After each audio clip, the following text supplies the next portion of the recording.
ನೀವು ಇಲ್ಲ ನಿಮ್ಮ ಮಕ್ಕಳು ಯಾರಾದರೂ ಗೇಮ್ಸ್ಗೆ ಅಡಿಕ್ಟ್ ಆಗಿದ್ದೀರಾ ಅಂದರೆ, ಲೈಕ್ ತುಂಬ ವಿಡಿಯೋ ಗೇಮ್ಸ್ ಆಡ್ತಾರೆ ಅಂದರೆ ಅದು ಅಡಿಕ್ಷನ್ ಏನಾ ಅಂತ ಹೇಗೆ ಮೊದಲು ಫಿಗರ್ ಔಟ್ ಮಾಡೋದು? ಒಂದು ವೇಳೆ ಅದು ಅಡಿಕ್ಷನ್ ಆಗಿದ್ದರೆ ಅದರಿಂದ ಹೇಗೆ ಆಚೆ ಕರ್ಕೊಂಡು ಬರೋದು ಅನ್ನೋದೇ ಈ book, how to raise a healthy gamer. ಆದರೆ ನಮಗೆ ನಾರ್ಮಲ್ ಆಗಿ ಏನನ್ಸುತ್ತೆ, ಮಕ್ಕಳು ಇಲ್ಲ ದೊಡ್ಡವರು ಯಾರಾದರೂ ತುಂಬ ಹೊತ್ತು ಗೇಮ್ ಆಡ್ತಿದ್ರೆ ಅದನ್ನ ಕಿತ್ತು ಬಿಸಾಕ್ಬಿಡಬೇಕು ಅಂತಲೇ ನಮಗೆ ಅನಿಸುತ್ತೆ. ಅವ್ರ ಹತ್ರದಿಂದ ಫೋನ್ನ ತೊಗೊಂಡ್ಬಿಟ್ರೆ, ಅವರಿಂದ ಆ ಗೇಮಿಂಗ್ ಕನ್ಸೋಲ್ನ ತೊಗೊಂಡ್ಬಿಟ್ರೆ, ಇಂಟರ್ನೆಟ್ನ ಕಟ್ ಮಾಡಿಬಿಟ್ರೆ, ಇದೆಲ್ಲನೇ ನಮ್ಮ ಮೈಂಡ್ಗೆ ಬರೋ ಥಾಟ್ ಪ್ರಾಸೆಸ್. ಆದರೆ ಆಥರ್ ಅಲೋಕ್ ಡಾಕ್ಟರ್ ಕೆ ಅನ್ನೋರು ಏನು ಹೇಳ್ತಿದ್ದಾರೆ ಅಂದರೆ, ನೀವು ನಿಮ್ಮ ಮಕ್ಕಳ ಗೇಮಿಂಗ್ ಅಡಿಕ್ಷನ್ನ ನಿಲ್ಲಿಸಬೇಕು, ಇಲ್ಲ ನಿಮ್ಮ ಗೇಮಿಂಗ್ ಅಡಿಕ್ಷನ್ನ ಸ್ಟಾಪ್ ಮಾಡಬೇಕು ಅಂದರೆ ನಿಮ್ಮ ಹತ್ರದಿಂದ ಆಗಲಿ ಇಲ್ಲ ಆ ಮಕ್ಕಳ ಹತ್ರ ಆಗಲಿ ಆ ಗೇಮಿಂಗ್ ಡಿವೈಸ್ನ ಕಿತ್ಕೊಳ್ಳೋದಾಗಲಿ, ಮೊಬೈಲ್ನ ತಗೊಳ್ಳೋದಾಗಲಿ ಇಲ್ಲ ಇಂಟರ್ನೆಟ್ನ ಕಟ್ ಮಾಡೋದಾಗಲಿ ಸೊಲ್ಯೂಷನ್ ಆಗಲ್ಲ. ಸೊ ಗೈಸ್, ನಾವೆಲ್ಲರೂ ಲೈಫಲ್ಲಿ ಒಂದಲ್ಲ ಒಂದು ಗೇಮ್ನ ಆಡೇ ಇರ್ತೀವಿ. ಹಾಗೆ ನೀವು ಆಡಿ ಈ ಗೇಮ್ ನನಗೆ ತುಂಬ ಇಷ್ಟ ಆಗಿದೆ, ನಾನು ಅಡಿಕ್ಟ್ ಆಗಿದ್ದೀನಿ ಅನ್ನೋ ಒಂದು ಗೇಮ್ ಯಾವುದು? ಇನ್ ಕೇಸ್ ನಾನು ಅಡಿಕ್ಟ್ ಆಗಿಲ್ಲ ಆದರೆ ನನಗೆ ಈ ಗೇಮ್ ಅಂದರೆ ತುಂಬ ಇಷ್ಟ ಅಂತ ಹೇಳೋ ಗೇಮ್ ಯಾವುದು? ಆ ಗೇಮ್ ನೇಮ್ನ ಕಮೆಂಟ್ ಮಾಡಿ ನೋಡೋಣ ಯಾವ್ಯಾವ ಗೇಮ್ ನಿಮಗೆ ಇಷ್ಟ ಅಂತ. ಇನ್ನು ನನ್ನ ವಿಷಯಕ್ಕೆ ಬಂದರೆ, ನನಗೆ ಇಷ್ಟ ಆಗೋ ಗೇಮ್ ಅಂದರೆ PUBG, ludo and royal match ಅಂತ ಒಂದು ಬರುತ್ತೆ, ಅದನ್ನು ಜಾಸ್ತಿ ಆಡ್ತಾ ಇರ್ತೀನಿ. ಸೊ ನಿಮ್ಮ ಗೇಮ್ ಯಾವುದು ಅಂತ ಕಮೆಂಟಲ್ಲಿ ಮೆನ್ಷನ್ ಮಾಡಿ. ನಿಮ್ಮ ಮಕ್ಕಳು ಇಲ್ಲ ನೀವು ಯಾಕೆ ಆ ಗೇಮ್ನ ಆಡ್ತೀರಾ ಅಂತ ತಿಳ್ಕೊಳ್ಬೇಕಾಗಿರೋದು ಒಂದು ಮುಖ್ಯವಾದ ವಿಷಯ. ಒಂದು ವೇಳೆ ನಿಮ್ಮ ಮಗು ಈ ಪ್ರಪಂಚದಲ್ಲಿ ಈ ಲೈಫಲ್ಲಿ ಸೇಫಾಗಿ ಫೀಲ್ ಮಾಡೋದು ಇಲ್ಲ ನಾರ್ಮಲಾಗಿ ಫೀಲ್ ಮಾಡೋದೇ ಗೇಮಿಂಗ್ ಆಡೋವಾಗ ಅಂದರೆ ಅದನ್ನ ನೀವು ಅವರ ಲೈಫಿಂದ ತೆಗೆದುಬಿಟ್ರೆ ಇನ್ನೂ ಹೆಚ್ಚಾಗಿ ಸಫರೇ ಆಗ್ತಾರೆ. ಆದರೆ ಹೆಚ್ಚಾಗಿ ಗೇಮ್ ಆಡೋದು ತಪ್ಪೇ ಅಲ್ವಾ? ಅಡಿಕ್ಷನ್ ಅಂತ ಒಂದು ಇದ್ದರೆ ಅದರಿಂದ ಆಚೆ ಬರಲೇಬೇಕು ತಾನೆ ಅಂತ ನಿಮಗೆ ಹೆಚ್ಚು ಕ್ವೆಶನ್ಸ್ ಇರುತ್ತೆ. ಅದಕ್ಕೆ ಆನ್ಸರ್ ಆಗಿಯೇ ಈ ಬುಕ್ನ ಇವರು ಬರೆದಿದ್ದಾರೆ. ಸೊ ಡಾಕ್ಟರ್ ಅಲೋಕ್ ಕನೋಜಿಯಾ ಅನ್ನೋರು ಡಾಕ್ಟರ್ ಕೆ ಅಂತ ಕರೆಯಲ್ಪಡ್ತಿದ್ದಾರೆ. ಸೊ ಒಂದು ಕಾಲದಲ್ಲಿ ಅವರು ಸಹ ಗೇಮ್ಗೆ ಅಡಿಕ್ಟ್ ಆಗಿದ್ದಿದ್ದಾರೆ. ಅವರ ಮಾರ್ಕ್ಸ್ ಎಲ್ಲ ಕಡಿಮೆ ಆಗ್ತಾ ಬಂದಿದೆ. ಸೊ ಒಂದು ಪಾಯಿಂಟ್ನ ನಂತರ ಅವರ ಅಮ್ಮ ಅಪ್ಪ ನೀನು ಇಂಡಿಯಾಗೆ ರಿಟರ್ನ್ ಹೋಗು ಅಂತ ಹೇಳಿ ಇಂಡಿಯಾದಲ್ಲಿ ಒಂದು ಆಶ್ರಮದಲ್ಲಿ ಅವ್ರನ್ನ ಸೇರಿಸಿದ್ದಾರೆ. ಒಂದು 3 months ಇವರು ಆ ಆಶ್ರಮದಲ್ಲಿ ಟೈಮ್ ಸ್ಪೆಂಡ್ ಮಾಡಿದ್ರಿಂದ ಅವ್ರಿಗೆ ತನ್ನ ಬಗ್ಗೆ ಮತ್ತು ಹೊರಗಿನ ಪ್ರಪಂಚದ ಬಗ್ಗೆ ಕೆಲವು ಐಡಿಯಾಸ್ ಸಿಗುತ್ತೆ. ಅವರು ಮತ್ತೆ US ಗೆ ರಿಟರ್ನ್ ಹೋಗಿ ಒಬ್ಬ ಸೈಕ್ಯಾಟ್ರಿಯಲ್ಲಿ ಟ್ರೈನ್ ಮಾಡ್ಕೊಳ್ತಾರೆ. ಒಬ್ಬ ಸೈಕ್ಯಾಟ್ರಿಸ್ಟ್ ಆಗಿ ಆದಮೇಲೆ ನಂತರ ಈ ಗೇಮಿಂಗ್ನ ಬಗ್ಗೆ ಯಾಕೆ ತುಂಬ ಜನ ಮಾತಾಡ್ತಿಲ್ಲ, ನನಗೆ ನನ್ನ ಲೈಫಲ್ಲಿ ನಾನು ಅಷ್ಟು ಬೇಗ ಇಂಪ್ರೂವ್ ಆಗದೆ ಇದ್ದಿದ್ದಕ್ಕೆ ಕಾರಣ ನನಗೆ ಇದ್ದ ಈ ಗೇಮಿಂಗ್ ಅಡಿಕ್ಷನ್ನೇ, ಅದು ಇನ್ನೂ ಅಡಿಕ್ಷನ್ನಾ ಇಲ್ವಾ ಅಂತ ತುಂಬ ಜಾಗಗಳಲ್ಲಿ ಮಾತಾಡ್ತಿದ್ದಾರೆ ಬಿಟ್ಟರೆ ಅದನ್ನು ಯಾರೂ ಹ್ಯಾಂಡಲ್ ಮಾಡ್ತಿಲ್ಲ ಅನ್ನೋ ಹಾಗೆ ಅವ್ರಿಗೆ ಅನಿಸಿದೆ. ಅದರ ಮೂಲಕ ಹುಟ್ಟಿದ್ದೆ ಈ ಹೆಲ್ದಿ ಗೇಮರ್ ಅನ್ನೋ ಕಮ್ಯುನಿಟಿ. ಅದರ ಫೌಂಡರ್ ಇವರೇ. ಸೊ ಇವರು ಪ್ರಪಂಚದಾದ್ಯಂತ ಹೆಚ್ಚು ಮಕ್ಕಳ ಗೇಮಿಂಗ್ ಅಡಿಕ್ಷನ್ನ ಸ್ಟಾಪ್ ಮಾಡೋಕ್ಕೆ ಹೆಲ್ಪ್ ಮಾಡಿದ್ದಾರೆ. ಮಕ್ಕಳು ಅಂತ ಹೇಳೋದ್ರಲ್ಲಿ ಚಿಕ್ಕ ಚಿಕ್ಕ ಮಕ್ಕಳಿಂದ ಹಿಡಿದು ದೊಡ್ಡವ್ರನ್ನೂ ಇನ್ಕ್ಲೂಡ್ ಮಾಡಿದ್ದಾರೆ. ಹೆಚ್ಚಾಗಿ ಗರ್ಲ್ಸ್ಗಿಂತ ಅಡಿಕ್ಟ್ ಆಗೋದು ಬಾಯ್ಸ್ ಆಗೇ ಇದ್ದಾರೆ. ಸೊ ಹಾಗೆ ಇವರು 25 ವರ್ಷ ಮೇಲೆ ಇರೋರು, 30 ವರ್ಷ ಇರೋರನ್ನ, ಸಮ್ಟೈಮ್ಸ್ ಟೀನೇಜರ್ಸ್ ಆ್ಯಂಡ್ ಕಿಡ್ಸ್ ಇವರೆಲ್ಲರೂ ಈ ಗೇಮ್ಸ್ಗೆ ಅಡಿಕ್ಟ್ ಆಗೋಕ್ಕೆ ಕಾರಣ ಏನು, ಇವರು ಯಾಕೆ ಅಡಿಕ್ಟ್ ಆದರು, ಅದರ ಬಗ್ಗೆ ಕಂಪ್ಲೀಟಾಗಿ ತಿಳ್ಕೊಂಡು ಅದಕ್ಕೆ ಏನು ಸೊಲ್ಯೂಷನ್ ಕೊಡ್ಬೋದು ಅನ್ನೋದೇ ಈ ಬುಕ್ಕಲ್ಲಿ ಇದೆ. ಆ್ಯಂಡ್ ಇವರು ಏನು ಹೇಳ್ತಿದ್ದಾರೆ ಅಂದರೆ, ಒಂದು ವೇಳೆ ಒಬ್ಬರು ಪೇರೆಂಟ್ ಈ ಬುಕ್ಕಲ್ಲಿರೋ ವಿಷಯಗಳನ್ನ ಫಾಲೋ ಮಾಡಿದ್ರೆ ಇಷ್ಟು ಮನಸ್ಸಲ್ಲೇ ನಿಮ್ಮ ಮಕ್ಕಳು ಚೇಂಜ್ ಆಗಿಬಿಡ್ತಾರೆ ಅನ್ನೋದೆಲ್ಲ ಏನೂ ಇಲ್ಲ. ಆದರೆ 6 months to 1 year ನೀವು ಕೆಲವು ಚೇಂಜಸ್ನ ನೋಡ್ಬೋದು ಅಂತ ಹೇಳ್ತಿದ್ದಾರೆ. ಅದರಲ್ಲಿ ನಿಮ್ಮ ಮಕ್ಕಳಾಗಲಿ ಇಲ್ಲ ನೀವಾಗಲಿ ಯಾವ ಲೆವೆಲಲ್ಲಿದ್ದಾರೆ ಅನ್ನೋದು ಗೊತ್ತಾಗಬೇಕು. ಅವರು ಎಷ್ಟರ ಮಟ್ಟಿಗೆ ಸಹಕರಿಸ್ತಾರೆ ಅನ್ನೋದು ಗೊತ್ತಾಗಬೇಕು. ನಿಮ್ಮ ಟೈಮ್ ಹೇಗಿದೆ? ಆ್ಯಸ್ ಅ ಪೇರೆಂಟ್ ಆಗಿ ನಾನು ನನ್ನ ಮಕ್ಕಳ ಜೊತೆ ಟೈಮ್ ಸ್ಪೆಂಡ್ ಮಾಡಲ್ಲ, ಆದರೆ ಅವರ ಅಡಿಕ್ಷನ್ ಪ್ರಾಬ್ಲಮ್ಸ್ ಎಲ್ಲ ಹೋಗಬೇಕು. ನನ್ನ ಮಕ್ಕಳ ಬಗ್ಗೆ ನಾನು ಅರ್ಥ ಮಾಡ್ಕೊಳ್ಳಲ್ಲ, ಆದರೆ ಅವರು ಗೇಮ್ಸ್ ಎಲ್ಲ ಆಡಬಾರ್ದು. ಹಾಗಿದ್ದರೆ ಈ ಚೇಂಜಸ್ ಎಲ್ಲ ಆಗೋಕ್ಕೆ ತುಂಬ ಸಮಯ ತಗೊಳ್ಬೋದು ಅಂತ ಅವರು ಹೇಳಿದ್ದಾರೆ. ಸೊ ಒಬ್ಬ ಪೇರೆಂಟಾಗಿ ಮೊದಲು ನೀವು ಮಾಡ್ತಿರೋ ವಿಷಯಗಳನ್ನ ಬದಲಾಯಿಸ್ಕೊಳ್ಬೇಕು. ಮಕ್ಕಳ ಬಗ್ಗೆ ನೀವು ಏನು ತಿಳ್ಕೊಳ್ಬೇಕು, ಅವರು ಯಾಕೆ ಗೇಮ್ ಮಾಡ್ತಿದ್ದಾರೆ ಅನ್ನೋದರ ಬಗ್ಗೆ ನೀವು ಏನು ತಿಳ್ಕೊಳ್ಬೇಕು ಅನ್ನೋದೇ ಈ ಬುಕ್ನ ಮೊದಲನೇ ಪಾರ್ಟಲ್ಲಿದೆ. ಒಬ್ಬ ಪೇರೆಂಟಾಗಿ ನೀವು ನಿಮ್ಮನ್ನ ಇಕ್ವಿಪ್ ಮಾಡ್ಕೊಳ್ತೀರಾ. ಯಾಕೆ ಅಂದರೆ ಗೇಮ್ ಅನ್ನೋದು ಒಂದು ಆಲ್ಟರ್ನೇಟಿವ್ ಪ್ರಪಂಚ. ಆ ಪ್ರಪಂಚನ ಹೆಚ್ಚಾಗಿ ನಿಮ್ಮ ಮಕ್ಕಳು ಇಷ್ಟಪಡ್ತಿದ್ದಾರೆ ಅಂದರೆ ಆ ಪ್ರಪಂಚ ಅವ್ರಿಗೆ ಏನನ್ನು ಆಫರ್ ಮಾಡ್ತಿದೆ, ನಿಮ್ಮ ಮಕ್ಕಳನ್ನ ಎಂತಹ ಸೈಕಾಲಜಿಕಲ್ ನೀಡ್ಸ್ನ ಆ ಗೇಮ್ ಫುಲ್ಫಿಲ್ ಮಾಡ್ತಿದೆ, ಅವ್ರಿಗೆ ರಿಯಾಲಿಟಿಗಿಂತ ಈ ಆಲ್ಟರ್ನೇಟಿವ್ ಪ್ರಪಂಚ ಅಟ್ರಾಕ್ಟಿವ್ ಆಗಿ ಇರೋಕ್ಕೆ ಕಾರಣ ಏನಿದೆ ಅನ್ನೋದನ್ನು ನೀವು ಮೊದಲು ತಿಳ್ಕೊಂಡ್ರೆ, ನಿಮ್ಮ ಮಕ್ಕಳ ನೀಡ್ಸ್ನ ತಿಳ್ಕೊಂಡ್ರೆ ನಂತರ ನೀವು ನಿಮ್ಮ ಮಕ್ಕಳ ಹತ್ರ ಮಾತಾಡ್ಬೋದು. ಸೊ ಎರಡನೇದಾಗಿ ಅವರು ಏನು ಹೇಳಿದ್ದಾರೆ ಅಂದರೆ, ಮಕ್ಕಳ ಹತ್ರ ಗೇಮಿಂಗ್ನ ಬಗ್ಗೆ ನೀವು ನಿಮ್ಮ ಕಾನ್ವರ್ಸೇಷನ್ನ ಹೇಗೆ ಇಟ್ಕೊಳ್ಬೇಕು ಅನ್ನೋದನ್ನು ಹೇಳಿದ್ದಾರೆ. ಮೂರನೇ ಪಾರ್ಟಲ್ಲಿ ಅವರು ಏನನ್ನು ಎಕ್ಸ್ಪ್ಲೋರ್ ಮಾಡ್ತಾರೆ ಅಂದರೆ, ಒಂದು ಆ್ಯಕ್ಷನ್. ನೀವು ನಿಮ್ಮ ಮಕ್ಕಳ ಹತ್ರ ಇದನ್ನು ಮಾಡು, ಇದನ್ನು ಮಾಡಬೇಡ ಅಂತ ಇಲ್ಲದೆ, ನೀವು ನಿಮ್ಮ ಮಕ್ಕಳು ಸೇರಿ ಏನು ಮಾಡ್ಬೋದು, ಏನು ಮಾಡಬಾರ್ದು ಅಂತ ಫಿಗರ್ ಔಟ್ ಮಾಡೋದೇ ಮೂರನೇ ಪಾರ್ಟ್. ಆ್ಯಂಡ್ ಕೊನೆಯದಾಗಿ ಒಂದು ಮುಖ್ಯವಾದ ಪಾರ್ಟ್ನ ಇವರು ಹ್ಯಾಂಡಲ್ ಮಾಡಿದ್ದಾರೆ. ಅದೇನೆಂದರೆ, ಮೆಂಟಲ್ ಹೆಲ್ತ್ ಪ್ರಾಬ್ಲಮ್ಸ್ಗೂ ಗೇಮಿಂಗ್ ಅಡಿಕ್ಷನ್ಸ್ಗೂ ಯಾವ ರೀತಿಯ ಸಂಬಂಧ ಇದೆ. ಇವಾಗ ADHD ಇರೋ ಮಕ್ಕಳು ಹೆಚ್ಚಾಗಿ ಗೇಮಿಂಗ್ ಕಡೆ ಹೋಗ್ತಾರೆ. ಇಲ್ಲ ಅವ್ರಿಗೆ ಬೇರೆ ಏನಾದರೂ ಡಿಸಾರ್ಡರ್ ಇದೆ ಅಂದರೆ ಅವ್ರಿಗೆ ಗೇಮಿಂಗ್ ಒಂದು ಭಯಂಕರವಾದ ಕೋಪಿಂಗ್ ಮೆಕ್ಯಾನಿಸಮ್ ಆಗಿರುತ್ತೆ. ಸೊ ಅಂತಹ ಮಕ್ಕಳಿಗೆ ಈ ಬುಕ್ಕಲ್ಲಿ ಅರ್ಲಿಯರ್ ಪಾರ್ಟ್ಸಲ್ಲಿ ಹೇಳೋ ಅಂಥ ಸೊಲ್ಯೂಷನ್ಸ್ ಸೆಟ್ ಆಗಲ್ಲ.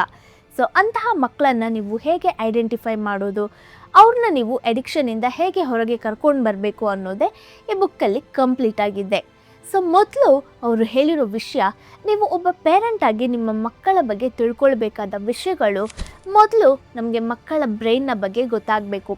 ಅವರ ಬ್ರೈನಲ್ಲಿ ಏನು ನಡೀತಿದೆ, ನಾವು ಹೇಗೆ ಇವಾಲ್ವ್ ಆಗಿದ್ದೀವಿ ಅನ್ನೋದನ್ನು ತಿಳ್ಕೊಂಡ್ರೆ ಯಾಕೆ ಗೇಮ್ಸ್ಗೆ ಅಡಿಕ್ಟ್ ಆಗಿದ್ದೀವಿ ಅನ್ನೋದನ್ನು ನಮಗೆ ಅರ್ಥ ಮಾಡ್ಕೊಳ್ಳೋಕ್ಕಾಗುತ್ತೆ.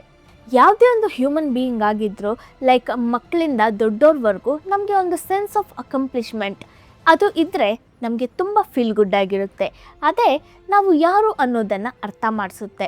ನಾನು ಚೆನ್ನಾಗಿ ಹಾಡನ್ನು ಹಾಡ್ತೀನಿ ಅನ್ನೋದನ್ನು ಮೀರಿ ನಾನು ಹಾಡಿದ್ದಕ್ಕೆ ಕ್ಲಾಪ್ಸ್ ಮಾಡಿದ್ರೆ ನಾನು ಮೊದಲು ನನ್ನ ಸಿಂಗರ್ ಅಂತ ನಂಬೋಕ್ಕೆ ಶುರು ಮಾಡ್ತೀನಿ. ಸೊ ಹೀಗೆ ಚಿಕ್ಕ ಚಿಕ್ಕ ವಿಷಯಗಳನ್ನ ನಾನು ಮಾಡ್ತೀನಿ, ಅದು ತುಂಬ ಚೆನ್ನಾಗಿ ಬರ್ತಿದೆ, ಅದಕ್ಕೆ ಒಂದು ಅಕ್ನಾಲೇಜ್ಮೆಂಟ್ ಬೇರೆ ಇದೆ, ಅದು ನನಗೆ ಒಂದು ಫೀಡ್ಬ್ಯಾಕ್ ಮೆಕ್ಯಾನಿಸಮ್ನ ಕೊಡುತ್ತೆ, ಅದು ನನಗೆ ಸೆನ್ಸ್ ಆಫ್ ಐಡೆಂಟಿಟಿನ ಕೊಡುತ್ತೆ. ಹಾಗಾದರೆ ಈ ಗೇಮಿಂಗಲ್ಲಿ ಅವ್ರಿಗೆ ಆ ವಿಷಯ ಸಿಗುತ್ತೆ. ಹೇಗೆ ಅಂದರೆ, ಒಂದು ಲೆವೆಲ್ನ ಕ್ರಾಸ್ ಮಾಡುವಾಗ ನೆಕ್ಸ್ಟ್ ಲೆವೆಲ್ಗೆ ಅವರು ಹೋಗೋವಾಗ, ಸೊ ಪ್ರತಿಯೊಂದು ಲೆವೆಲ್ನ ಅವರು ಕ್ರಾಸ್ ಆಗೋವಾಗ ಅವ್ರಿಗೆ ಏನೋ ಒಂದನ್ನು ಸಕ್ಸಸ್ಫುಲ್ಲಾಗಿ ಕಂಪ್ಲೀಟ್ ಮಾಡಿರೋ ಒಂದು ಫೀಲ್ ಸಿಗ್ತಿದೆ. ರಿಯಲ್ ಲೈಫಲ್ಲಿ ಅಲ್ಲ, ಆದರೆ ರಿಯಲ್ ಲೈಫಲ್ಲಿ ಅವ್ರಿಗೆ ಅದನ್ನ ಅಚೀವ್ ಮಾಡೋಕ್ಕಾಗ್ತಿದೆ. ಇನ್ನು ಹೇಳೋವಾಗ ಆಥರ್ ಏನು ಹೇಳಿದ್ದಾರೆ ಅಂದರೆ, ರಿಯಲ್ ಲೈಫಲ್ಲಿ ಹಲವು ವಿಷಯಗಳು ಬದಲಾಗ್ತಾನೆ ಇರುತ್ತೆ, ಆದರೆ ಈ ರಿಯಲ್ ವರ್ಲ್ಡ್ನ ನ್ಯಾವಿಗೇಟ್ ಮಾಡೋಕ್ಕೆ ಈಸಿಯಾಗಿರುತ್ತೆ. ಇವಾಗ ಒಂದು 15 ವರ್ಷದ ಹುಡುಗನಿಗೆ ಇಲ್ಲ ಒಬ್ಬ 7 ವರ್ಷದ ಹುಡುಗನಿಗೆ ಒಬ್ಬ 25 ವರ್ಷದ ಹುಡುಗನ ಜೊತೆ ಕಾಂಪೀಟ್ ಮಾಡೋದು ಕಷ್ಟಕರವಾಗಿರುತ್ತೆ, ಆದರೆ ಗೇಮಲ್ಲಿ ಅದು ಪಾಸಿಬಲ್. ಸೊ ನೀವು ಯಾವ ಏಜ್ ಗ್ರೂಪ್ನ ಜೊತೆ ಆದರೂ ಆಟ ಆಡ್ಬೋದು, as long as you are able to clear that level. So ಇವೇನು ಹೇಳಿದ್ದಾರೆ ಅಂದರೆ, ಗೇಮ್ನ ಸಹ ಆ ರೀತಿಯೇ ಡಿಸೈನ್ ಮಾಡಿರ್ತಾರೆ. ಲೈಕ್ ಅವ್ರಿಗೆ ಚಾಲೆಂಜಿಂಗ್ ಆದ ಎನ್ವಿರಾನ್ಮೆಂಟ್ ಇರುತ್ತೆ, ಆ ಎನ್ವಿರಾನ್ಮೆಂಟ್ಗೆ ಅವರು ಯಾವಾಗ ಬೇಕಾದರೂ ಬರ್ಬೋದು. ಇವಾಗ ನಾವೆಲ್ಲ ಚಿಕ್ಕ ಮಕ್ಕಳಾಗಿದ್ದಾಗ ಈ ಗೇಮ್ಸ್ ಎಲ್ಲ ಬರದೇ ಇದ್ದ ಟೈಮಲ್ಲಿ ಏನಾಗಿರುತ್ತೆ ಅಂದರೆ, ನಾವು ಒಂದು ಗೇಮ್ ಆಡಬೇಕಂದ್ರೆ ಒಂದು 4-5 ಜನನ ಕನ್ವಿನ್ಸ್ ಮಾಡಬೇಕು. ಹೇ ಈ ಗೇಮ್ ಆಡೋಣ ಬಾ ಪ್ಲೀಸ್, ಹ್ಯಾಡ್ ಆ್ಯಂಡ್ ಸೀಕ್ ಆಡೋಣ ಪ್ಲೀಸ್ ಅಂತ ಕನ್ವಿನ್ಸ್ ಮಾಡಬೇಕು. ಅದಕ್ಕೆ ಅವರ ಎಲ್ಲರ ಮನೆಯಲ್ಲಿ ಪೇರೆಂಟ್ಸ್ ಒಪ್ಕೊಳ್ಬೇಕು, ನಂತರ ಆ ಮಕ್ಕಳೆಲ್ಲ ನಾವು ಹೇಳೋ ರೂಲ್ಸ್ನ ಒಪ್ಕೊಳ್ಬೇಕು. ಸೊ ಇದರಲ್ಲಿ ಒಂದು 4-5 ಮೆಂಬರ್ಸ್ ಹತ್ರ ನಮ್ಮ ಸ್ಕಿಲ್ಸ್ ಆಚೆ ಬರಬೇಕು. ಅದರಲ್ಲಿ ಒಬ್ಬರು ತುಂಬ ಹಠಮಾರಿಯಾಗಿರ್ತಾರೆ, ಒಬ್ಬರು ಹೇಳೋದನ್ನು ಕೇಳೋಕ್ಕೆ ರೆಡಿ ಇರಲ್ಲ, ಇನ್ನೊಬ್ಬರು ಗೇಮ್ಸ್ ರೂಲ್ಸ್ನೆಲ್ಲ ರೆಸ್ಪೆಕ್ಟ್ ಮಾಡಲ್ಲ, ಜಾಲಿಯಾಗಿರ್ತಾರೆ. ಈ 5 ಮೆಂಬರ್ಸ್ ಹತ್ರ ಇವರು ಆಟಾಡಿನೇ ನೆಕ್ಸ್ಟ್ ಲೆವೆಲ್ಗೆ ಹೋಗೋಕ್ಕಾಗುತ್ತೆ. ಆದರೆ ಈ ವಿಡಿಯೋ ಗೇಮ್ಸ್ನ ತಗೊಂಡ್ರೆ ಎನಿ ಟೈಮ್ ಆ ಗೇಮ್ ನಿಮಗೋಸ್ಕರ ರೆಡಿಯಾಗಿರುತ್ತೆ. ನೀವು ಯಾವ ಲೆವೆಲ್ನ ಪ್ಲೇ ಮಾಡಬೇಕು ಅಂದ್ಕೊಂಡ್ರು ಆ ಲೆವೆಲ್ ವೆಯ್ಟ್ ಮಾಡ್ತಿರುತ್ತೆ. ನೀವು ಒಂದು ಲೆವೆಲ್ನ ಕಂಪ್ಲೀಟ್ ಮಾಡಿದ ಕೂಡಲೇ ನೆಕ್ಸ್ಟ್ ಲೆವೆಲ್ ರೆಡಿಯಾಗೇ ಇದೆ. ಆಥರ್ ಹೇಳಿರೋದೇನೆಂದರೆ, ಸ್ಕೂಲ್ಸಲ್ಲಿ ಕೆಲವು ಮಕ್ಕಳನ್ನ ತಗೊಂಡ್ರೆ ಗ್ರಾಸ್ಪಿಂಗ್ ಪವರ್ ಹೆಚ್ಚಾಗಿರುತ್ತೆ, ಟೆಕ್ನಾಲಜಿಯಲ್ಲಿರೋ ಸ್ಪೀಡ್ ಎಜುಕೇಷನಲ್ಲಿ ಇನ್ನೂ ಬಂದಿಲ್ಲ. ಸೊ ಏನಾಗುತ್ತೆ, ಒಂದು ಮಗು ನಾನು ABCDನ ಕಲ್ತ್ಕೊಂಡಿದ್ದಾಯಿತು, ನೆಕ್ಸ್ಟ್ ಏನು ಅಂದರೆ, ಇರೋ ಪುಟ್ಟ ನಿನ್ನ ಕ್ಲಾಸಲ್ಲಿ ಎಲ್ಲರೂ ಇನ್ನೂ ABCDನ ಕಂಪ್ಲೀಟ್ ಮಾಡಿಲ್ಲ, ನೀನು ವೆಯ್ಟ್ ಮಾಡಬೇಕು, ನಂತರ ನೆಕ್ಸ್ಟ್ ಲೆವೆಲ್ ಬರುತ್ತೆ. ಆದರೆ ಕೆಲವು ಮಕ್ಕಳ ಅಟೆನ್ಷನ್ ಸ್ಪ್ಯಾನ್ ಕಡಿಮೆ ಇರುತ್ತೆ, ಆದರೆ IQ ಲೆವೆಲ್ ಹೆಚ್ಚಾಗಿದೆ ಅನ್ನೋವಾಗ ಆ ಮಗುಗೆ ನೆಕ್ಸ್ಟ್ ಏನಂದರೆ ರೆಡಿಯಾಗೆ ಇಲ್ವಲ್ಲ ಅನ್ನೋದೊಂದಿದೆ ಅಲ್ವಾ. ಸೊ ಬೋರ್ ಆಗೋಕ್ಕೆ ಶುರುವಾಗುತ್ತೆ. ಆದರೆ ಗೇಮ್ನ ತಗೊಂಡ್ರೆ ಅವರ ಸ್ಪೀಡ್ಗೆ ತಕ್ಕ ಹಾಗೆ ಆ ಗೇಮ್ ಇರುತ್ತೆ. ಲೆವೆಲ್ 1 ಕಂಪ್ಲೀಟ್ ಆದಮೇಲೆ ನೀವು ನಾಳೆನೇ ಲೆವೆಲ್ 2 ಆಡಬೇಕು ಅಂತ ವೆಯ್ಟ್ ಮಾಡೋ ಅವಶ್ಯಕತೆ ಇಲ್ಲ. ಎನಿ ಟೈಮ್ ನೀವು ಲೆವೆಲ್ 2ನ ಪ್ಲೇ ಮಾಡ್ಬೋದು, ಹಾಗೆ ಆಡೋದನ್ನು ಕಂಟಿನ್ಯೂ ಮಾಡ್ತಾ ಇರ್ಬೋದು. ಆದರೆ ಅದರಲ್ಲಿರೋ ಪ್ರೋಸ್ ಆ್ಯಂಡ್ ಕಾನ್ಸ್ ಅಂದರೆ ಅಡ್ವಾಂಟೇಜ್ ಆ್ಯಂಡ್ ಡಿಸಡ್ವಾಂಟೇಜ್ ಅಂತ ನೋಡಿದ್ರೆ ಇವರು ಹೇಳೋದೇನೆಂದರೆ ನಮ್ಮ ಬ್ರೈನಲ್ಲಿ ಒಂದು ವಿಷಯ ನಡೆಯುತ್ತೆ. ನಾನು ಇವತ್ತು ಸ್ಕೂಲ್ಗೆ ಹೋಗ್ತೀನಿ, ನನ್ನ ಬುಲ್ಲಿ ಮಾಡಿದ್ರು, ನನಗೆ ಏನೋ ಹೇಳಿದ್ರು, ನನ್ನ ಯಾರೂ ಆಟ ಆಡೋಕ್ಕೆ ಸೇರಿಸ್ಕೊಳ್ತಿಲ್ಲ. ನಂತರ ನಾನು ಮನೆಗೆ ಹೋಗ್ತೀನಿ, ತುಂಬ ಸ್ಯಾಡಾಗಿ ಫೀಲ್ ಆಗ್ತೀನಿ, ನನಗೆ ಸ್ಕೂಲ್ಗೆ ಹೋಗೋಕ್ಕೆ ಭಯ ಆಗುತ್ತೆ. ನೆಕ್ಸ್ಟ್ ಡೇ ಸ್ಕೂಲ್ಗೆ ಹೋಗಬೇಕಂದ್ರೆ ನನಗೆ ತುಂಬ ಕಷ್ಟ ಅನಿಸುತ್ತೆ. ಇವಾಗ ಈ ಫೀಲಿಂಗ್ನ ಜೊತೆ ಆ್ಯಸ್ ಅ ಕಿಡ್ ನಾವು ಬೆಳೆದಿರ್ತೀವಿ. ಆ ಫೀಲಿಂಗಿಂದ ನಮಗೆ ಎಸ್ಕೇಪ್ ಆಗೋಕ್ಕಾಗಲ್ಲ. ಆದರೆ ಗೇಮಿಂಗ್ ಈ ಎಸ್ಕೇಪ್ನ ನಮಗೆ ಕೊಡುತ್ತೆ. ಸೊ ಒಂದು ವಿಷಯ ನಮಗೆ ಇಷ್ಟ ಇಲ್ಲ ಅವ್ರ ಒಂದು ಮಿಸ್ಟೇಕ್ನ ನಾವು ಮಾಡಿಬಿಟ್ವಿ, ಇಲ್ಲ ಯಾವುದೋ ಒಂದು ನೆಗೆಟಿವ್ ಫೀಲಿಂಗ್ ನಮ್ಮ ಹತ್ರ ಇದೆ ಅಂದರೆ ಆ ನೆಗೆಟಿವ್ ಫೀಲಿಂಗ್ನ ಜೊತೆ ನಾವು ಇರೋವಾಗಲೇ ಅದನ್ನು ಹೇಗೆ ನಾವು ಫೇಸ್ ಮಾಡಬೇಕು ಅನ್ನೋದನ್ನು ನಾವು ಲೈಫಲ್ಲಿ ಕಲ್ತ್ಕೊಳ್ಳೋಕ್ಕಾಗುತ್ತೆ. ಇವಾಗ ಒಬ್ಬ ಬುಲ್ಲಿಯಿಂಗ್ ಕಿಡ್ ಇದ್ದಾರೆ ಅಂದರೆ ನಾವು ಮಿಸ್ ಹತ್ರ ಹೇಳ್ಬೋದು, ಇಲ್ಲ ಮನೇಲಿ ಪೇರೆಂಟ್ಸ್ ಹತ್ರ ಹೇಳ್ಬೋದು, ಇಲ್ಲ ಬುಲ್ಲಿಯಿಂಗ್ ಚೈಲ್ಡ್ ಹತ್ರನೇ ಮಾತಾಡೋಕ್ಕೆ ನಾವು ದಾರಿನ ಹುಡುಕ್ಬೋದು, ಇಲ್ಲ ಆಲ್ಟರ್ನೇಟಿವ್ ಪಾಸಿಬಿಲಿಟೀಸ್ ಏನಿದೆ ಅನ್ನೋದನ್ನು ನಾವು ಫೈಂಡ್ ಮಾಡ್ಬೋದು. ಇದೆಲ್ಲ ಒಂದು ಸೋಷಿಯಲ್ ಸ್ಕಿಲ್. ಈ ಸ್ಕಿಲ್ಸ್ ತುಂಬ ಕಷ್ಟ. ಒಂದು ಮಗುಗೆ ಈ ನೆಗೆಟಿವ್ ಫೀಲಿಂಗ್ ತುಂಬ ಕಷ್ಟ. ಆದರೆ ಮಕ್ಕಳಾಗಿಯೇ ನಾವು ಅದನ್ನು ಕಲ್ತ್ಕೊಂಡು ಬರೋವಾಗಲೇ ಸೊಸೈಟಿಯಲ್ಲಿ ನಾವು ನಾಳೆ ದಿನ 4 ಜನರ ಹತ್ರ ಮಾತಾಡೋವಾಗ ಹೇಗೆ ನಾವು ಅವ್ರ ಜೊತೆ ಮಾತಾಡಬೇಕು, ಯಾವ ಟೈಮಲ್ಲಿ ಕನ್ವಿನ್ಸ್ ಮಾಡಬೇಕು, ನಾನೊಂದು ಸುಳ್ಳು ಹೇಳಿದರೆ ಹೇಗೆ ಅದರಿಂದ ಆಚೆ ಬರಬೇಕು, ಹೇಗೆ ನಾನು ಒಬ್ರ ಹತ್ರ ಹೋಗಿ ಸತ್ಯನ ಒಪ್ಕೊಳ್ಬೇಕು, ಇಂತಹ ವಿಷಯಗಳನ್ನ ನಾವು ಕಲ್ತ್ಕೊಳ್ಳೋಕ್ಕೆ ಆ ಫೀಲಿಂಗ್ಸ್ ನಮಗೆ ಇರಬೇಕು. ಆದರೆ ಇವರೇನು ಹೇಳಿದ್ದಾರೆ ಅಂದರೆ ಗೇಮಿಂಗ್ ಒಂದು ಮುಖ್ಯವಾದ ವಿಷಯವನ್ನು ಮಾಡುತ್ತೆ. ನಮ್ಮ ಅಮಿಗ್ಡಾಲನ ಸಪ್ರೆಸ್ ಮಾಡ್ತಿದೆ. ನಮ್ಮ ಎಮೋಷನ್ಸ್ನ ಅದು ಸಪ್ರೆಸ್ ಮಾಡುವಾಗ ನಮ್ಮ ನೆಗೆಟಿವ್ ಫೀಲಿಂಗ್ಸಿಂದ ನಮಗೆ ಒಂದು ಎಸ್ಕೇಪ್ ಸಿಗ್ತಿದೆ. ಸೊ ಒಬ್ಬ ಮಗು ಅವನೊಂದು ಮಿಸ್ಟೇಕ್ ಮಾಡ್ತಾನೆ, ಇಲ್ಲ ಅವನಿಗೆ ಏನೋ ತಪ್ಪು ನಡೆಯುತ್ತೆ, ಅದಕ್ಕೆ ರಿಯಲ್ ಲೈಫಲ್ಲಿ ಏನು ಮಾಡಬೇಕು ಅನ್ನೋದನ್ನು ಫಿಗರ್ ಔಟ್ ಮಾಡೋಕ್ಕೆ ಅವನಿಗೆ ಫೀಲಿಂಗ್ಸ್ನ ಜೊತೆ ಇರೋಕ್ಕೆ ಟೈಮ್ ಕೊಡದೆ ಅದರಿಂದ ಎಸ್ಕೇಪ್ ಆಗೋ ಹಾಗೆ ಈ ಆಲ್ಟರ್ನೇಟಿವ್ ರಿಯಾಲಿಟಿ ಇದೆ. ಇದು ಹೆಚ್ಚಾಗಿರೋವಾಗ ಏನಾಗುತ್ತೆ ಅಂದರೆ ಆ ಮಕ್ಕಳಿಗೆ ಇಲ್ಲ ದೊಡ್ಡವ್ರಿಗೆ ಆಗಲಿ ಸೋಷಲ್ ಸ್ಕಿಲ್ಸ್ ಇನ್ನೂ ಕಡಿಮೆ ಆಗುತ್ತೆ. ಹಾಗೆ ಕಡಿಮೆ ಆದರೆ ಏನಾಗುತ್ತೆ, ಇನ್ನು 4 ಜನರ ಜೊತೆ ಮಾತಾಡೋದು ಕಷ್ಟ ಆಗ್ತಾ ವಿಡಿಯೋ ಗೇಮ್ಸ್ನ ಬಿಟ್ಟು ಈ ವರ್ಚುವಲ್ ವರ್ಲ್ಡ್ನ ಬಿಟ್ಟು ಅವ್ರಿಗೆ ಬೇರೆ ಯಾವ ಪ್ರಪಂಚನೂ ಇಲ್ಲದೆ ಹೋಗಿಬಿಡುತ್ತೆ. ಒಬ್ಬ ಹ್ಯೂಮನ್ ಬೀಯಿಂಗ್ ಆಗಿ ಅದು ತುಂಬ ಕಷ್ಟ ಅಂತ ಇವರು ಹೇಳಿದ್ದಾರೆ. ಮತ್ತು ಒಬ್ಬ ಪೇರೆಂಟಾಗಿ ನಾವು ಏನು ಮಾಡ್ಬೋದು ಅನ್ನೋದಕ್ಕೆ ಆಥರ್ ಕೆಲವು ಟಿಪ್ಸ್ ಕೊಟ್ಟಿದ್ದಾರೆ. ಇದು ಯಾರು ಗೇಮ್ಸ್ಗೆ ಅಡಿಕ್ಟ್ ಆಗಿರ್ತಾರೋ ಅವ್ರಿಗೆಲ್ಲ ಅಪ್ಲೈ ಆಗುತ್ತೆ, ನಾಟ್ ಓನ್ಲಿ ಕಿಡ್ಸ್. ಮೊದಲು ಅವರು ಏನು ಗೇಮ್ ಆಡ್ತಿದ್ದಾರೆ, ಆ ಗೇಮಲ್ಲಿ ಅವ್ರಿಗೆ ಏನು ಇಷ್ಟ ಆಗಿದೆ, ಈ ಓಪನ್ ಎಂಡೆಡ್ ಕ್ವೆಶನ್ಸ್ ಮೊದಲು ಕೇಳಿ. ಅವ್ರಿಗೆ ಯಾಕೆ ಗೇಮ್ಸ್ ಇಂಪಾರ್ಟೆಂಟ್ ಆಗಿದೆ, ಅದನ್ನು ಹೇಗೆ ನೀವು ಅಡಿಕ್ಷನ್ ಅಂತ ಫಿಗರ್ ಔಟ್ ಮಾಡ್ತೀರಾ. ನಿಮ್ಮ ಡೇ ಟು ಡೇ ಲೈಫ್ನ ಸ್ಮೂತಾಗಿ ರನ್ ಆಗೋಕ್ಕೆ ಬಿಡ್ತಿಲ್ಲ ಅಂದರೆ ಅದು ಅಡಿಕ್ಷನ್. ಇವಾಗ ಒಂದು ಗೇಮ್ಗೆ ನೀವು ಅಡಿಕ್ಟ್ ಆಗಿದ್ದೀರಾ ಅಂದರೆ ನೀವು ಬೇರೆ ಏನೋ ಕೆಲಸ ಮಾಡ್ತಿರೋವಾಗ ಸಹ ಬೇಗ ನಾನು ಮನೆಗೆ ಹೋಗಬೇಕು, ಹೋಗಿ ಆ ಗೇಮ್ ಆಡಬೇಕು, ನೆಕ್ಸ್ಟ್ ಲೆವೆಲ್ ಯಾವ ಥರ ಇರುತ್ತೋ ಅದನ್ನ ನಾನು ತಿಳ್ಕೊಳ್ಬೇಕು, ಇಲ್ಲ ಗ್ರೂಪ್ ಆಫ್ ಫ್ರೆಂಡ್ಸ್ ಜೊತೆ ಕೂತ್ಕೊಂಡಿರ್ತೀವಿ, ಆವಾಗಲೂ ನಮಗೆ ಗೇಮ್ ಆಡಬೇಕು ಅನಿಸುತ್ತೆ. ಯಾಕಂದರೆ ನಿಮ್ಮ ಮೈಂಡ್ ಕಾನ್ಸ್ಟೆಂಟಾಗಿ ಒಂದರ ಬಗ್ಗೆ ಮಾತ್ರ ಥಿಂಕ್ ಮಾಡ್ತಿದೆ, ಬೇರೆ ಯಾವ ವಿಷಯದ ಮೇಲೆ ಫೋಕಸ್ ಮಾಡೋಕ್ಕೆ ಬಿಡ್ತಿರಲ್ಲ. ಅದು ಅಡಿಕ್ಷನ್. ನನಗೆ ಬೆಳಗ್ಗೆ ಸ್ಕೂಲ್ಗೆ ಹೋಗೋಕ್ಕಾಗ್ತಿಲ್ಲ, ನೈಟೆಲ್ಲ ಗೇಮ್ಸ್ ಆಡ್ತೀನಿ, ನನಗೆ ಪ್ರಾಪರಾಗಿ ನಿದ್ರೆ ಬರ್ತಿಲ್ಲ, ಅದರಿಂದ ನನಗೆ ಸ್ಕೂಲಲ್ಲಿ ಕಾನ್ಸಂಟ್ರೇಟ್ ಮಾಡೋಕ್ಕಾಗ್ತಿಲ್ಲ. ಅಗೇನ್ ಸ್ಕೂಲಲ್ಲಿ ಸರಿಯಾಗಿ ಕಾನ್ಸಂಟ್ರೇಟ್ ಮಾಡೋಕ್ಕೆ ಆಗದೆ ಇರೋದ್ರಿಂದ ಅಲ್ಲಿ ನನಗೆ ನೆಗೆಟಿವ್ ಫೀಲಿಂಗ್ಸ್ ಇದೆ. ಬಿಕಾಸ್ ಒಳ್ಳೆ ಮಾರ್ಕ್ಸ್ ತೊಗೊಳ್ಳೋಕ್ಕೆ ನನಗೆ ಆಗ್ತಿಲ್ಲ, ಪೇರೆಂಟ್ಸ್ ನನ್ನ ಬೈತಿದ್ದಾರೆ, ಫ್ರೆಂಡ್ಸ್ ನನ್ನ ರೆಸ್ಪೆಕ್ಟ್ ಮಾಡ್ತಿಲ್ಲ, ನನಗೆ ಫ್ರೆಂಡ್ಸೇ ಸಿಗ್ತಿಲ್ಲ. ಆ್ಯಂಡ್ ಅದಕ್ಕೆಲ್ಲ ಮತ್ತೆ ಸೊಲ್ಯೂಷನ್ ಒಂದು ಗೇಮ್ ಆಗುತ್ತೆ. ಸೊ ಈ ರೀತಿ ಒಂದು ಲೂಪಲ್ಲಿ ಟ್ರ್ಯಾಪ್ ಆಗಿದ್ದಾರೆ ಅಂದರೆ ಅದು ಅಡಿಕ್ಷನ್. ಸೊ ಹಾಗೆ ಅಡಿಕ್ಟ್ ಆಗಿರೋ ಮಕ್ಕಳ ಹತ್ರ ಗೇಮ್ನ ನೀವು ಕಂಪ್ಲೀಟಾಗಿ ತಗೊಳ್ಳೋದು ಅನ್ನೋದು ಹೆಲ್ಪ್ಫುಲ್ಲಾಗಿರಲ್ಲ.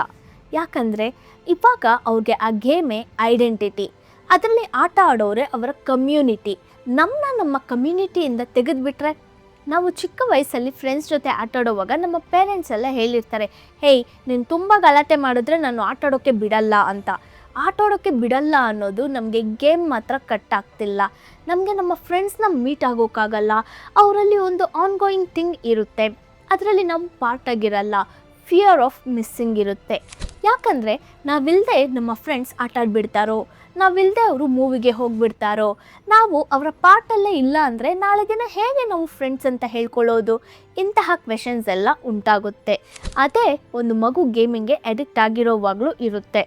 ಅದು ಅವರ ಸೆನ್ಸ್ ಆಫ್ ಕಮ್ಯುನಿಟಿ. ರಿಯಲ್ ವರ್ಲ್ಡಲ್ಲಿ ಊರು ಬಿಟ್ಟು ಊರು ಟ್ರಾನ್ಸ್ಫರ್ ಆಗ್ಬೋದು, ಏನಾದ್ರೂ ಅವರು ಆ ಕಮ್ಯುನಿಟಿಗೆ ಕನೆಕ್ಟೆಡ್ ಆಗೇ ಇರ್ತಾರೆ ಅನ್ನೋವಾಗ ನಿಮ್ಮ ಮಕ್ಕಳಿಗೆ ಆ ಗೇಮಿಂಗ್ ಕಮ್ಯುನಿಟಿ ಆಗಲಿ ಇಲ್ಲ ಆ ಗೇಮ್ ಆಗಲಿ ಅದೇ ಎಲ್ಲ ಆಗಿರುತ್ತೆ. ಸೊ ಅದು ಅವ್ರಿಗೆ ಜಸ್ಟ್ ಗೇಮ್ ಮಾತ್ರ ಅಲ್ಲ. ಸೊ ಅದನ್ನು ಅವರಿಂದ ದೂರ ಮಾಡೋದು ಅನ್ನೋದು ಸಲ್ಯೂಷನ್ನೇ ಅಲ್ಲ. ಸೊ ನೀವು ಕೆಲವು ವಿಷಯಗಳನ್ನ ಟ್ರೈ ಮಾಡ್ಬೋದು. ಮೊದಲು ನಿಮ್ಮ ಮಕ್ಕಳಿಗೆ ಆ ಗೇಮ್ನ ಮೂಲಕ ಏನು ಸಿಗ್ತಿದೆ ಅಂತ ತಿಳ್ಕೊಳ್ಳೋದು. ಯಾಕಂದರೆ ಯಾವ ಒಂದು ಅಡಿಕ್ಟಿವ್ ಸಬ್ಸ್ಟೆನ್ಸ್ ಸಹ ಎರಡು ವಿಷಯಗಳನ್ನ ಮಾಡುತ್ತೆ. ಒಂದು ನಮಗೆ ಪ್ಲೆಷರ್ನ ಕೊಡುತ್ತೆ, ಇನ್ನೊಂದು ನಮ್ಮ ನೋವನ್ನು ಫೀಲ್ ಮಾಡೋಕ್ಕೆ ಬಿಡಲ್ಲ. ಸೊ ಇವೆರಡು ಇದ್ರೇ ನಾವೊಂದು ಹ್ಯೂಮನ್ ಬೀಯಿಂಗ್ ಆಗಿ ಇವಾಲ್ವ್ ಆಗೋಕ್ಕಾಗೋದು. ನಮಗೆ ಒಂದು ವಿಷಯ ನೋವು ಕೊಡ್ತಿದೆ ಅಂದರೆ ಆ ನೋವನ್ನು ಹೇಗೆ ಹ್ಯಾಂಡಲ್ ಮಾಡ್ತೀವಿ ಅನ್ನೋದರಲ್ಲಿ ನಮಗೆ ಲೈಫ್ನ ರನ್ ಮಾಡೋಕ್ಕಾಗೋದು. ಅವೆರಡನ್ನು ಒಂದು ಗೇಮ್ ಸಪ್ರೆಸ್ ಮಾಡಿಬಿಡ್ತು ಅಂದರೆ ಎಂಡ್ ಮಾಡಿಬಿಡ್ತು. ನಾಟ್ ಓನ್ಲಿ ಗೇಮ್ಸ್, ಅದು ಸೋಷಿಯಲ್ ಮೀಡಿಯಾ ಆಗಿರ್ಬೋದು ಇಲ್ಲ ಯಾವುದಾದ್ರೂ ಅಡಿಕ್ಟಿವ್ ಸಬ್ಸ್ಟೆನ್ಸ್ ಆಗಿರ್ಬೋದು, ಆಲ್ಕೋಹಾಲ್ ಆಗಿರ್ಬೋದು, ಏನಾದರೂ ಆಗಿರ್ಬೋದು. ಅವು ಇವೆರಡನ್ನು ಮಾಡುತ್ತೆ ಅಂದರೆ ನಮಗೆ ರಿಯಲ್ ಲೈಫಲ್ಲಿ ಮೂವ್ ಮಾಡೋದು ಅನ್ನೋದು ತುಂಬ ಕಷ್ಟ ಆಗಿಬಿಡುತ್ತೆ. ಸೊ ಮಕ್ಕಳ ಹತ್ರ ಯಾಕೆ ಅವರು ಗೇಮ್ ಹತ್ರ ಹೋಗ್ತಾರೆ, ಅದರಿಂದ ಅವ್ರಿಗೆ ಏನು ಸಿಗ್ತಿದೆ ಅನ್ನೋ ಓಪನ್ ಎಂಡೆಡ್ ಕ್ವೆಶನ್ಸ್. ನಂತರ ನಿಮ್ಮ ಮಕ್ಕಳ ಜೊತೆ ಸೇರಿ ಸ್ವಲ್ಪ ಲೈಕ್ 20% ರೂಲ್ ಅಂತಾನೆ ಅವರು ಹೇಳ್ತಿದ್ದಾರೆ.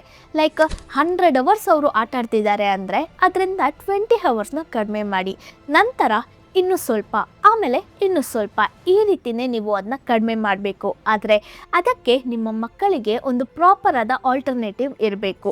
ಅವ್ರಿಗೆ ಗೇಮ್ಸಲ್ಲಿ ಏನೋ ಸಿಗುತ್ತೆ ಅದು ರಿಯಲ್ ಲೈಫಲ್ಲಿ ಅವ್ರಿಗೆ ಸಿಗಬೇಕು. ಲೆಟ್ಸ್ ಸೇ ಗೇಮ್ಸಲ್ಲಿ ಅವ್ರಿಗೆ ಸ್ಟ್ರಾಂಗ್ ಆದ ಕಮ್ಯುನಿಟಿ ಇದೆ ಅಂದರೆ ಆ ಕಮ್ಯುನಿಟಿನ ನೀವು ಅಲ್ಲಿ ಬಿಲ್ಡ್ ಮಾಡಿ. ನಿಮ್ಮ ಮನೆ ಸುತ್ತ ಆಟಾಡೋಕ್ಕೆ ಜಾಗನೇ ಇಲ್ಲ, ಜೊತೆಲಿ ಆಟಾಡೋಕ್ಕೆ ಮಕ್ಕಳೇ ಇಲ್ಲ ಅಂದರೆ ನಿಮ್ಮ ಮಕ್ಕಳು ವಿಡಿಯೋ ಗೇಮ್ಸ್ ಆಡಬಾರ್ದು ಆ್ಯಂಡ್ ಡೇ ಟು ಡೇ ಲೈಫಲ್ಲಿ ಇನ್ವಾಲ್ವ್ ಆಗಬೇಕು ಅಂತ ನೀವು ಎಕ್ಸ್ಪೆಕ್ಟ್ ಮಾಡೋಕ್ಕಾಗಲ್ಲ. ಸೊ ಅವ್ರಿಗೆ ಒಂದು ಕಮ್ಯುನಿಟಿ ಬೇಕು. ಆ ಕಮ್ಯುನಿಟಿಯಲ್ಲಿ ಅವ್ರಿಗೆ ಏನು ಇಂಟ್ರೆಸ್ಟ್ ಇದೆ, ಮ್ಯೂಸಿಕಲ್ ರಿಲೇಟೆಡ್ ಗೇಮ್ಸ್ ಆಡ್ತಾರೆ, ಮ್ಯೂಸಿಕ್ ಕ್ಲಾಸ್ಗೆ ಸೇರಿಸಿ, ಇಲ್ಲ ಕ್ರಿಕೆಟ್ ಗೇಮ್ಸ್ ಆಡ್ತಾರೆ, ಕ್ರಿಕೆಟ್ ಕ್ಲಾಸ್ಗೆ ಸೇರಿಸಿ. ಸೊ ಆ್ಯಸ್ ಎ ಪೇರೆಂಟಾಗಿ ಎಷ್ಟರ ಮಟ್ಟಿಗೆ ನಿಮಗೆ ಆಲ್ಟರ್ನೇಟಿವ್ನ ಪ್ರೊವೈಡ್ ಮಾಡೋಕ್ಕಾಗುತ್ತೋ ಅನ್ನೋದು ತುಂಬ ಮುಖ್ಯ ಅಂತ ಹೇಳ್ತಿದ್ದಾರೆ. ಅದರಲ್ಲಿ ಎಲ್ಲ ಟೈಮಲ್ಲೂ ಮಕ್ಕಳಿಗೆ ಏನೂ ಗೊತ್ತಿಲ್ಲ ಅಂತೆಲ್ಲ ಇಲ್ಲ. ಇವರು ಅದನ್ನು ಸಹ ತುಂಬ ಸ್ಟೇಜಸ್ ಆಗಿ ಡಿವೈಡ್ ಮಾಡಿದ್ದಾರೆ. ಒಂದು 12 ವರ್ಷದವರೆಗೂ ಆ ಮಕ್ಕಳಿಗೆ ಗೇಮ್ಸ್ ಏನು ಮಾಡ್ತಿದೆ ಅನ್ನೋದು ಗೊತ್ತಿಲ್ಲದೆ ಇರ್ಬೋದು. ಸೊ ಆವಾಗ ಅವರ ದಿನಗಳನ್ನ ನೀವು ಸ್ಟ್ರಕ್ಚರ್ ಮಾಡ್ಬೋದು. ಎರಡನೇದಾಗಿ ಟೀನೇಜಲ್ಲಿರೋರಿಗೆ ಅವ್ರಿಗೆ ಎಲ್ಲನೂ ಗೊತ್ತಿರೋ ಹಾಗೆ ಇರುತ್ತೆ, ಆದರೆ ಅವ್ರಿಗೆ ಗೊತ್ತಿರೋಕ್ಕೆ ಚಾನ್ಸ್ ಇಲ್ಲ. ಸೊ ಆ ಟೈಮಲ್ಲಿ ಒಬ್ಬ ಪೇರೆಂಟಾಗಿ ನೀವು ಏನು ಹೆಲ್ಪ್ ಮಾಡ್ಬೋದು, ಇಲ್ಲ ಪೋಸ್ಟ್ ಟೀನೇಜರ್ಸ್ ಆಗಿದ್ದಾರೆ ಲೈಕ್ 20s ಇದ್ದಾರೆ ಅಂದರೆ ಅವ್ರಿಗೆ ಗೊತ್ತು ಅವರ ಲೈಫಲ್ಲಿ ಅವ್ರಿಗೆ ಯಾವುದರ ಮೇಲೂ ಫೋಕಸ್ ಮಾಡೋಕ್ಕಾಗ್ತಿಲ್ಲ ಅಂತ. ಅವ್ರಿಗೆ ಫೋಕಸ್ ಕಂಪ್ಲೀಟಾಗಿ ಹೋಗುತ್ತೆ. ಯಾಕಂದರೆ ಗೇಮ್ಸಲ್ಲಿರೋ ಸೌಂಡ್ಸ್, ಲೈಟ್ಸ್, ಅದರಲ್ಲಿ ಸಿಗೋ ಆ ಡೋಪಮೈನ್ ಹಿಟ್ ಇದ್ಯಾವುದೂ ರಿಯಲ್ ವರ್ಲ್ಡಲ್ಲಿ ಸಿಗಲ್ಲ. ಹೊರಗೆ ಅಷ್ಟೊಂದು ಸೌಂಡ್ ಇಲ್ಲ, ಅಷ್ಟೊಂದು ಕಲರ್ಫುಲ್ ಆದ ಲೈಟ್ ಇಲ್ಲ, ಅಷ್ಟು ಭಯಂಕರವಾದ ಅನಿಮೇಷನ್ ಇಲ್ಲ, ಸೂರ್ಯ ಒಂದೇ ಥರ ಹುಟ್ಟುತ್ತಾನೆ, ಜಿಗ್ ಅಂತೆಲ್ಲ ಬರಲ್ಲ. ಸೊ ಹಾಗಿರೋವಾಗ ಇಷ್ಟು ಕಲರ್ಫುಲ್ ಆದ ಡೋಪಮೈನ್ ಹಿಟ್ ಸಿಕ್ಕಿದಾಗ ಅವ್ರಿಗೆ ಎವ್ರಿಡೇ ಲೈಫ್ ಇಂಟ್ರೆಸ್ಟಿಂಗ್ ಆಗೇ ಇರಲ್ಲ. ಅನಡೋನಿಯಾ ಅಂತ ಹೇಳ್ತಾರೆ, ಅಂದರೆ ಅವ್ರಿಗೆ ನಾರ್ಮಲಿ ಖುಷಿ ಇಲ್ಲ ಪ್ಲೆಷರ್ ಕೊಡೋ ವಿಷಯದಲ್ಲಿ ಪ್ಲೆಷರ್ ಸಿಗಲ್ಲ. ಇದು ಗೇಮರ್ಸಲ್ಲಿ ಹೆಚ್ಚಾಗಿರುತ್ತೆ ಅಂತ ಹೇಳ್ತಿದ್ದಾರೆ. ಅವರು ತುಂಬ ಲೋನ್ಲಿ ಆ್ಯಂಡ್ ಡಿಪ್ರೆಸ್ಡ್ ಆಗಿರ್ತಾರೆ. ಸೊ ಸ್ಟೆಪ್ ಬೈ ಸ್ಟೆಪ್ ಅವ್ರಿಗೆ ರಿಯಲ್ ಲೈಫಲ್ಲಿ ಡೋಪಮೈನ್ ಸಿಗೋಕ್ಕೆ ನೀವು ಏನು ಮಾಡಬೇಕು ಅನ್ನೋದೆಲ್ಲ ಈ ಬುಕ್ಸಲ್ಲಿದೆ. ಇದರಲ್ಲಿ ಇವರು ಹೇಳಿರೋ ಒಂದು ಪಾಯಿಂಟ್ನ ಎಲ್ಲ ಪೇರೆಂಟ್ಸ್ನು ಫಾಲೋ ಮಾಡಬೇಕಾಗಿರೋದು ಏನಂದರೆ, ನಿಮ್ಮ ಮಗುಗೆ ಒಂದು ವಿಷಯನ ತನಗೆ ಮಾಡೋಕ್ಕಾಗುತ್ತೆ ಅಂದರೆ ಆ ವಿಷಯನ ಒಬ್ಬ ಪೇರೆಂಟಾಗಿ ನೀವು ಮಾಡಬೇಡಿ. ಅವ್ರಿಗೆ ತಟ್ಟೆಯಲ್ಲಿ ಊಟ ಇಕ್ಕಿ ತಿನ್ನಿಸೋದು, ಇಲ್ಲ ಅವ್ರ ರೂಮ್ಗೆ ಎಲ್ಲನೂ ತೊಗೊಂಡೋಗಿ ಕೊಡೋದು, ಇದೆಲ್ಲನೂ ನೀವು ಮಾಡಿಬಿಟ್ರೆ ಅವ್ರಿಗೆ ಏನು ರೆಸ್ಪಾನ್ಸಿಬಿಲಿಟಿ ಇದೆ? ಯಾವ ರೆಸ್ಪಾನ್ಸಿಬಿಲಿಟಿನೂ ಇಲ್ಲ ಅಂದರೆ ಗೇಮ್ಸ್ ಆಡ್ತಿರ್ಬೋದಲ್ಲ, ವಾಟ್ಸ್ ರಾಂಗ್ ಇನ್ ಇಟ್? ಆ ರೆಸ್ಪಾನ್ಸಿಬಿಲಿಟಿನ ಯಾವ ಪೇರೆಂಟ್ಸ್ ಅವರ ಮಕ್ಕಳಿಗೆ ಕೊಡಲ್ವೋ ಆ ಮಕ್ಕಳು ತುಂಬ ಸಫರ್ ಆಗ್ತಾರೆ. ಯಾಕಂದರೆ ಅವ್ರಿಗೇನು ರೆಸ್ಪಾನ್ಸಿಬಿಲಿಟೀಸ್ ಇಲ್ಲದೆ ಅವ್ರಿಗೆ ಏನು ಮಾಡಬೇಕು ಅನ್ನೋದು ಗೊತ್ತಿರಲ್ಲ ಅಂತ ಹೇಳಿದ್ದಾರೆ. ಇದು ಪೇರೆಂಟ್ಸ್ ಅವರ ಮಕ್ಕಳ ವಿರುದ್ಧ ಕೆಲಸ ಮಾಡ್ತಿರೋ ಹಾಗೆ ಅಲ್ಲ. ಇದು ಆ ಮಕ್ಕಳಿಗೆ ಏನು ಬೇಕು ಅಂತ ಅವರ ನೀಡ್ಸ್ನ ಫುಲ್ಫಿಲ್ ಮಾಡೋಕ್ಕೆ ಕೆಲಸ ಮಾಡೋದು. ಅದೇ ಈ ಬುಕ್ನ ಕಂಪ್ಲೀಟ್ ಮೀನಿಂಗ್ ಆಗಿದೆ. ಸೊ ನೀವು ಈ ಬುಕ್ನ ತೊಗೊಳ್ಬೋದು. ಆ ಬುಕ್ನ ಲಿಂಕ್ನ ನಾನು ಡಿಸ್ಕ್ರಿಪ್ಷನಲ್ಲಿ ಕೊಟ್ಟಿರ್ತೀನಿ. ಸೊ ಈ ವಿಡಿಯೋ ಬರೀ ಮಕ್ಕಳಿಗೆ ಮಾತ್ರ ಅಲ್ಲ, ಆಲ್ಸೋ ಫಾರ್ ಯಂಗ್ಸ್ಟರ್ಸ್. ನೀವು ಡಿಕೋಡ್ ಮಾಡಿ ಯಾಕೆ ನೀವು ಆ ಗೇಮ್ಗೆ ಅಡಿಕ್ಟ್ ಆಗಿದ್ದೀರಾ, ಆ ಗೇಮಲ್ಲಿ ನಿಮಗೆ ಏನು ಸಿಗ್ತಿದೆ, ಯಾವ ವಿಷಯ ನಿಮಗೆ ಡೋಪಮೈನ್ನ ಕೊಡ್ತಿದೆ, ಅದಕ್ಕೆ ಆಲ್ಟರ್ನೇಟಿವ್ ಆಗಿ ನೀವು ರಿಯಲ್ ಲೈಫಲ್ಲಿ ಏನು ಮಾಡ್ಬೋದು ಅನ್ನೋದನ್ನು ಫೈಂಡ್ ಮಾಡಿ. ಆ ಆಲ್ಟರ್ನೇಟಿವ್ಸ್ನ ನಿಮ್ಮ ಲೈಫಲ್ಲಿ ಅಪ್ಲೈ ಮಾಡ್ಕೊಳ್ಳಿ. ಸ್ಲೋ ಆಗಿ ಈ ಗೇಮಿಂಗ್ ಅಡಿಕ್ಷನಿಂದ ಹೊರಗೆ ಬನ್ನಿ. ಸೊ ಯಾವುದೇ ಅಡಿಕ್ಷನಿಂದ ಆಚೆ ಬರೋದು ಅನ್ನೋದು ಪಟ್ಟಂತ ಆಗಿಬಿಡಲ್ಲ, ಖಂಡಿತ ಟೈಮ್ ತಗೊಳ್ಳುತ್ತೆ. ಆದರೆ ನೀವು ಎಷ್ಟು ಕನ್ಸಿಸ್ಟೆಂಟಾಗಿ ಒಂದನ್ನು ಫಾಲೋ ಮಾಡ್ತೀರಾ ಅನ್ನೋದರ ಮೇಲೆ ಅದು ಲೇಟ್ ಪ್ರೋಸೆಸ್ಸಾ ಇಲ್ಲ ಫಾಸ್ಟ್ ಪ್ರೋಸೆಸ್ಸಾ ಅನ್ನೋದು ಡಿಸೈಡ್ ಆಗುತ್ತೆ. ಫ್ರೆಂಡ್ಸ್, ನಿಮ್ಮೆಲ್ರಿಗೂ ಒಂದು ವಿಚಾರ ಹೇಳಬೇಕು. ರೀಸೆಂಟಾಗಿ ನಾನು ಫ್ರೀಕ್ವೆಂಟಾಗಿ ವೀಡಿಯೋಸ್ನ ಅಪ್ಲೋಡ್ ಮಾಡ್ತಿಲ್ಲ. ಯಾಕೆ ಅಂದರೆ ನಾನೊಂದು ಸ್ಪೆಷಲ್ ವೀಡಿಯೋಗೆ ಪ್ಲ್ಯಾನ್ ಮಾಡ್ತಿದ್ದೀನಿ. ಆ ವಿಡಿಯೋ ನಿಮ್ಮೆಲ್ರಿಗೂ ಹೆಲ್ತ್ ವೈಸ್ ತುಂಬ ಯೂಸ್ಫುಲ್ ಆಗುತ್ತೆ. ಆ ವಿಡಿಯೋ ಯಾವುದು ಅಂತ ತಿಳ್ಕೊಳ್ಳೋಕ್ಕೆ ಈ ವೀಕೆಂಡ್ವರೆಗೂ ವೆಯ್ಟ್ ಮಾಡಿ. ಈ ವಿಡಿಯೋ ನಿಮಗೆ ಯೂಸ್ಫುಲ್ ಅನಿಸಿದ್ರೆ ಮಿಸ್ ಮಾಡದೆ ಲೈಕ್ ಮಾಡಿ. ಇದು ತುಂಬ ಜನರಿಗೆ ರೀಚ್ ಆಗೋದಕ್ಕೆ ಸಪೋರ್ಟ್ ಮಾಡಿ. ವಿಡಿಯೋನ ಶೇರ್ ಮಾಡಿ. ಆಲ್ಸೋ ನಿಮ್ಮ ಒಪಿನಿಯನ್ ಆ್ಯಂಡ್ ನಿಮಗೆ ಯಾವ ಗೇಮ್ ಇಷ್ಟ ಅನ್ನೋದನ್ನು ಕಮೆಂಟ್ ಮಾಡೋಕ್ಕೆ ಮರಿಬೇಡಿ. ಇನ್ನು ಈ ರೀತಿಯ ಹಲವು ವಿಡಿಯೋಗಳನ್ನ ಮಿಸ್ ಮಾಡದೇ ಇರೋದಕ್ಕೆ ಈ ಪುಷ್ಪ ಪ್ರಸಂಗ ಚಾನಲ್ನ ಸಬ್ಸ್ಕ್ರೈಬ್ ಮಾಡ್ಕೊಳ್ಳಿ. ನಿಮ್ಮನ್ನ ನೆಕ್ಸ್ಟ್ ವಿಡಿಯೋದಲ್ಲಿ ಮೀಟ್ ಆಗ್ತೀನಿ. Until then take care, by.